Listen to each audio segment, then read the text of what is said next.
అంటే జనరల్లీ ఇప్పుడు ఒక 17 ఇయర్స్ ఆఫ్ కెరీర్ మీది చూసుకుంటే స్టార్టింగ్లో అంటే కొంచెం శ్రీకాంత్ అడ్డాల గారు, శేఖర్ కమ్ల గారు, త్రినాథ్ రావు ఇలా చాలా పెద్ద అంటే డైరెక్టర్ ఇప్పుడు వాళ్ళు ఒక మంచి పొజిషన్లో పెద్ద డైరెక్టర్స్.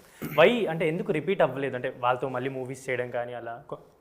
నాకు ప్రాబ్లం లేదు చేయడానికి, వాళ్ళని అడగాలి మీరు క్వశ్చన్.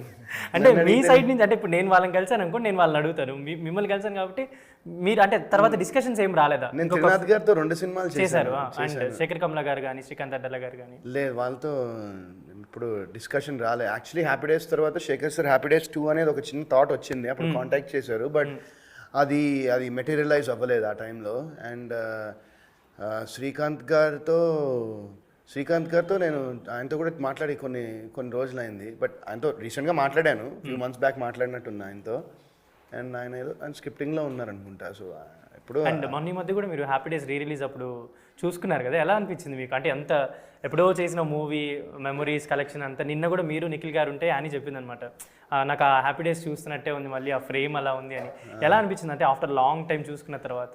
నాకు వెరీ నాస్టాలజిక్గా అనిపించింది. అంటే డౌన్ ద మెమరీ లేన్ అంటారు కదా, నాకు అట్లా ఒక 17 ఏళ్ళ బ్యాక్ తీసుకెళ్ళిపోయింది ఆ సినిమా చూసినప్పుడు. అండ్ మోర్ ఓవర్ నేను మా వైఫ్తో చూశాను, అండ్ రాజేష్ గారితో ఆయన కూడా వచ్చారు ఆ రోజు థియేటర్కి. బ్రహ్మరంభాలో మార్నింగ్ షో వెళ్ళాము.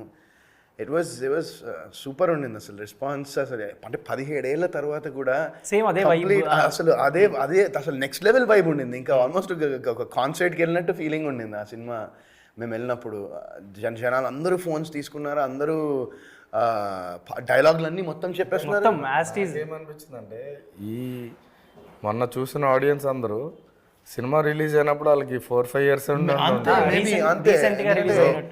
ఆ జనరేషన్ కూడా ఇంత ఈక్వల్ గా కనెక్ట్ అవ్వడం అన్నది it's greatness of the film. And అందరూ ఫోన్లు తీసి అందరూ మొత్తం అసలు కాన్సర్ట్కి వెళ్ళినట్టే ఉండింది. నాకు లిటరలీ నేను కార్తిక్ ఓ మై ఫ్రెండ్ అరే రే సాంగ్స్ విందాం అనుకున్నా మామూలుగా.